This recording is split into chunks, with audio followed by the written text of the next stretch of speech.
আসসালামু আলাইকুম। সমস্ত প্রশংসা মহান আল্লাহ তাআলার, যিনি আমাদেরকে সৃষ্টি করেছেন। হৃদয় অন্তঃস্থল থেকে শুকরিয়া আদায় করছি আলহামদুলিল্লাহ। সেন্টেন্স কয় প্রকার? আমরা জানি ৫ প্রকার। অ্যাসার্টিভ সেন্টেন্স বর্ণনামূলক বাক্য, ইন্টারোগেটিভ সেন্টেন্স প্রশ্নবোধক বাক্য, ইম্পারেটিভ আদেশমূলক বাক্য, অবটিটিভ শুভকামনামূলক বাক্য, এক্সক্লেমেটরি বিস্ময়সূচক বাক্য। ওকে। তো আমি একটি তথ্য দিয়ে রাখি। ঠিক আছে?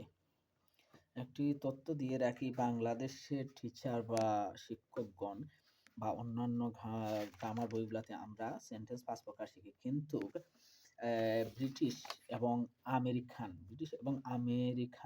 গ্রামার কনসেপ্ট অনুযায়ী British according to British and American grammar concept অনুযায়ী সেন্টেন্স হচ্ছে ৪ প্রকার। তাহলে কোন সেন্টেন্সটি বাদ গেছে এই জায়গায়? ব্রিটিশ এবং আমেরিকানরা কোন সেন্টেন্সটি বাদ দিয়েছে? তারা দিয়েছে অপটেটিভকে বাদ দিয়েছে। অর্থাৎ অপটেটিভ সেন্টেন্স হচ্ছে গিয়ে কি? অপটেটিভ সেন্টেন্সের বাংলা হচ্ছে গিয়ে আদেশ শুভ কামনামূলক বাক্যটা কি করেছে? বাদ দিয়েছে তারা শুভ কামনামূলক। তো আমরা দেখি কোথায় তারা কি করেছে। অ্যাসার্টিভ সেন্টেন্সের অন্য রূপ কি বলেছে? অপটেটিভ তারা মনে করে, কে মনে করে? ব্রিটিশ এবং আমেরিকান, তারাই তো ইংলিশের জন্মদাতা বলা হয়। ঠিক আছে? ওকে। তো তারা মনে করে অপটেটিভ সেন্টেন্স মূলত অ্যাসার্টিভ সেন্টেন্সের অন্য রূপ। For example, I help the innocent, অর্থাৎ অ্যাসার্টিভ সেন্টেন্স, অর্থাৎ বর্ণনামূলক। আই হেল্প দ্য ইনোসেন্ট অর্থাৎ অ্যাসার্টিভ সেন্টেন্স। এটাকে আমি অসহায়কে সাহায্য করি, আমি অসহায়কে সাহায্য করি। তো may I help the innocent, may I help the innocent, ওইটা হয়ে গেছে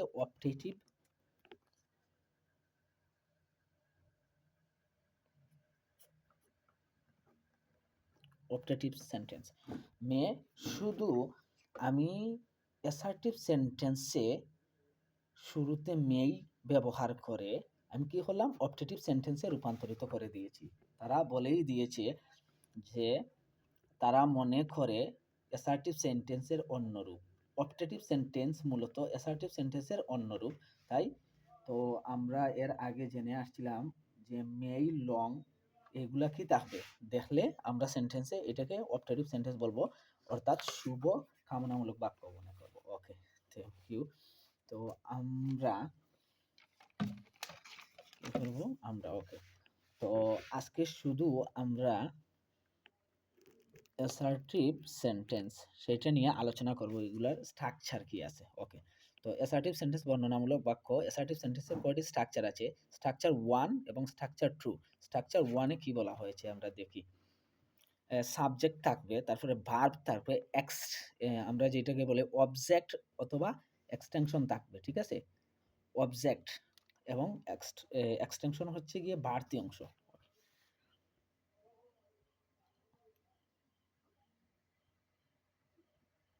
এক্সটেনশন হচ্ছে গিয়ে বাড়তি অংশ এবং ফুল স্টপ থাকবে লাস্টে। ওকে, প্রথম স্ট্রাকচার। দ্বিতীয় স্ট্রাকচার, ঠিক আছে? ওকে, দেয়ার প্লাস বার। প্রথমে থাকলো সাবজেক্ট, এখন দেখা গেছে মা। দেয়ার সামনে চলে আসছে, তারপরে ভার্ব, তারপরে সাবজেক্ট, তারপরে কি?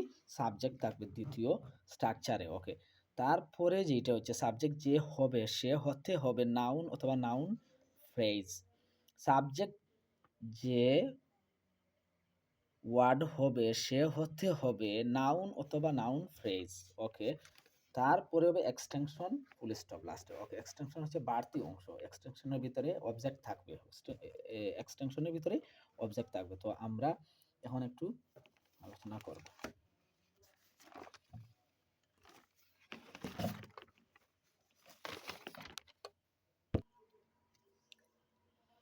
তো আমরা এই জায়গায় অ্যাসার্টিভ সেন্টেন্সে কি দুইটা স্ট্রাকচার আছে, স্ট্রাকচার 1 এবং স্ট্রাকচার 2। ওকে, আমরা এক্সাম্পল হিসাবে দেখি। তো এক্সাম্পল, ঠিক আছে, Kashem works very fast, Kashem দ্রুত হাঁটে, কাশেম দ্রুত হাঁটে। তো আমরা সাবজেক্ট কি আছে আমরা মিলিয়ে নেই। প্রথম যে স্ট্রাকচার আছে তার সাথে সাবজেক্ট আছে, ভার্ব আছে, সাবজেক্ট আছে, ভার্ব আছে, তারপরে এক্সটেনশন, ফুল স্টপ। ঠিক আছে? এক্সটেনশন বাকিগুলা ফুল স্টপ। কাশেম দ্রুত হাঁটে। Okay, thank you. তারপরে হচ্ছে he can read her mind, সে তার মন বুঝতে পারে। এই জায়গায় রিড মানে শুধু পড়া না, আন্ডারস্ট্যান্ডিং, বুঝা, এগুলা বোঝায় অনেক সময়। তাহলে আমরা কি আছে? সাবজেক্ট আছে, ক্যানটা হচ্ছে মডেল ভার্ব, পরে বলবো। এটা হচ্ছে মেইন ভার্ব রিড। তারপরে হচ্ছে এক্সটেনশন বাকি, অর্থাৎ অবজেক্ট যেগুলো বলা হয় বাকি অংশ। সে তার মন বুঝতে পারে। তো আমরা সাবজেক্ট আছে, এই তো আমাদের সাবজেক্ট। তারপরে কি আছে, আমাদের ভার্ব আছে, এই তো আমাদের মেইন ভার্ব, এটা মডাল ভার্ব। ওকে, তারপরে extension full stop, extension full stop দিই না, ওকে ফুল স্টপ। তারপরে হচ্ছে গিয়ে 2 নম্বর যা আমরা কি 2 নম্বর স্ট্রাকচার, 2 নম্বর স্ট্রাকচারে দেয়ার প্লাস ভার্ব, তারপরে সাবজেক্ট যে হবে নাউন অথবা নাউন ফ্রেজ হবে। তো আমরা দেখি এই জায়গায় কি আছে, there is a post office in this place, in this place. তো there is a post office in this place. Okay, in this place, এই গ্রামে একটি পোস্ট অফিস আছে, এই গ্রামে একটি পোস্ট অফিস আছে। তো আমরা যদি স্ট্রাকচার 2 এ আসি,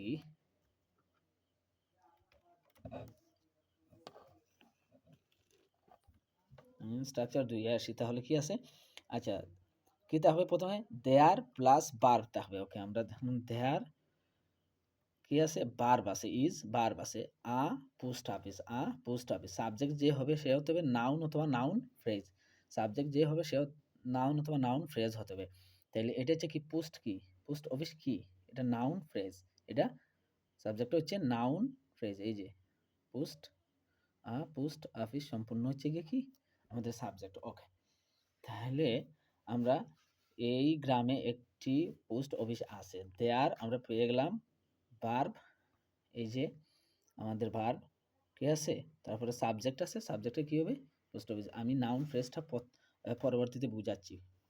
এই জায়গায় এই যে নাউন বলতে কি বোঝায়, বাস একটি নাউন, কিন্তু নাউন ফ্রেজ হতে হলে তার সামনে এ বাস মানে সেটা হচ্ছে নাউন ফ্রেজ। ওকে, বয়, বয় কি, বয় হচ্ছে নাউন, গুড বয় অর্থাৎ নাউন ফ্রেজ। ওকে, ফ্লাওয়ার নাউন, কোনো কিছুর নামকে নাউন বলে। ওকে, দা ফ্লাওয়ার নাউন ফ্রেজ। এখন ক্লিয়ার? তো আমি যদি এই জায়গায় পোস্ট অফিস, তাহলে আমি পোস্ট অফিসের সামনে কি দিয়েছি, এ দিয়ে কি করছি, নাউন ফ্রেজ করছি। শুধু নাউন অথবা নাউন ফ্রেজ এই জায়গায় কি হবে, তোমার সাবজেক্ট হিসেবে ব্যবহৃত হবে। ওকে, তারপরে আমরা অনেকগুলা ফিল ইন দ্য গ্যাপ, অর্থাৎ ফিল ইন দ্য গ্যাপ আমরা বুঝি না। হ্যাঁ, ওকে, আমরা দেখে নেই এইগুলা কি আছে। তো there is dot dot in this place, এই জায়গায় কি ব্যবহার হবে, আমি রান দিলাম, বিউটিফুল দিলাম, প্রবলেম দিলাম, কিন্তু আমাদের মনে রাখতে হবে দেয়ার প্লাস ভার্ব এর পরে যে বসবে, ভার্বের পরে যে বসবে সে সাবজেক্ট হবে, বাট সাবজেক্টটা হতে গেলে নাউন অথবা নাউন ফ্রেজ হতে হবে। ওকে, তাহলে আমরা যদি এই জায়গায় ড্যাশে ব্যবহার করতে চাই, তাহলে আমি এই জায়গায় কি আমাদের দেয়ার আছে, ওকে, ইজ আছে, ভার্ব, এখন এই জায়গায় সাবজেক্ট কে হবে, সেটা নাউন অথবা নাউন ফ্রেজ হতে হবে। তাহলে আমার এই জায়গায় কি বের করতে হবে, নাউন বের করতে হবে, অর্থাৎ নাউন অথবা নাউন ফ্রেজ।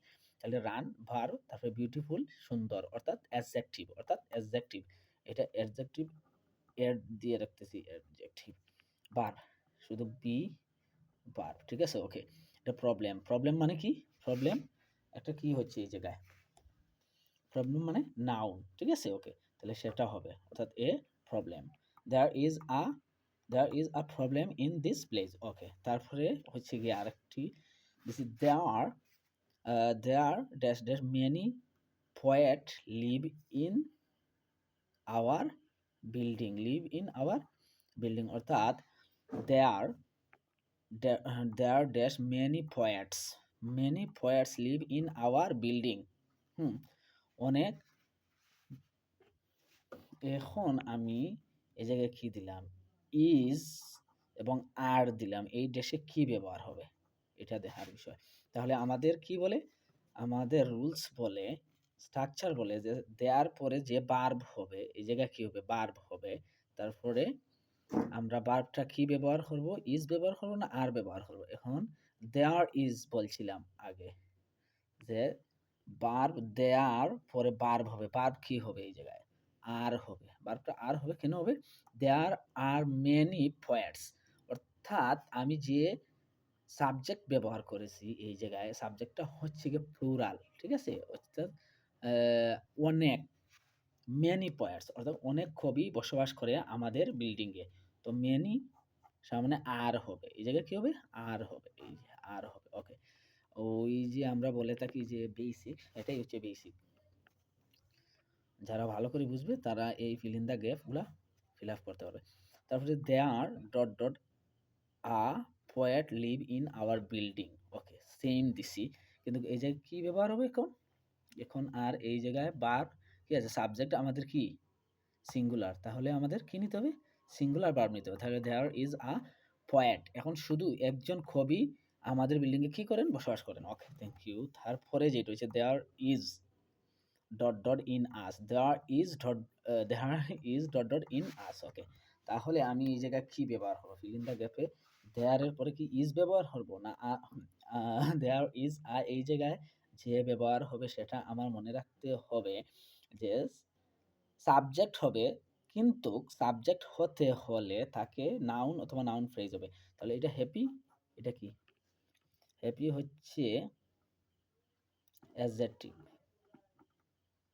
ঠিক আছে, এ অ্যাডজেক্টিভ হবে। হ্যাপিলি কি, ওয়াই যদি তাকে সাধারণত তাকে অ্যাডভার্ব বলে,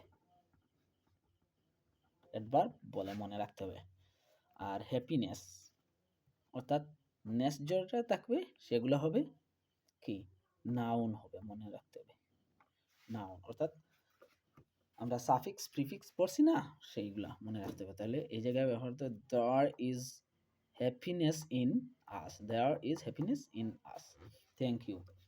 ভালো থাকবা। যারা বেসিক টু অ্যাডভান্স লেভেলের ইংলিশ শিখতে চাও, তারা শুরু থেকে শুরু করতে চাও, তারা আমাদের এই প্ল্যাটফর্মে থাকতে পারো, ইংলিশ স্টার্ট চ্যানেলে সাথে যুক্ত হয়ে নিজেকে বেসিক টু অ্যাডভান্স লেভেলের ইংলিশ শিখতে পারো।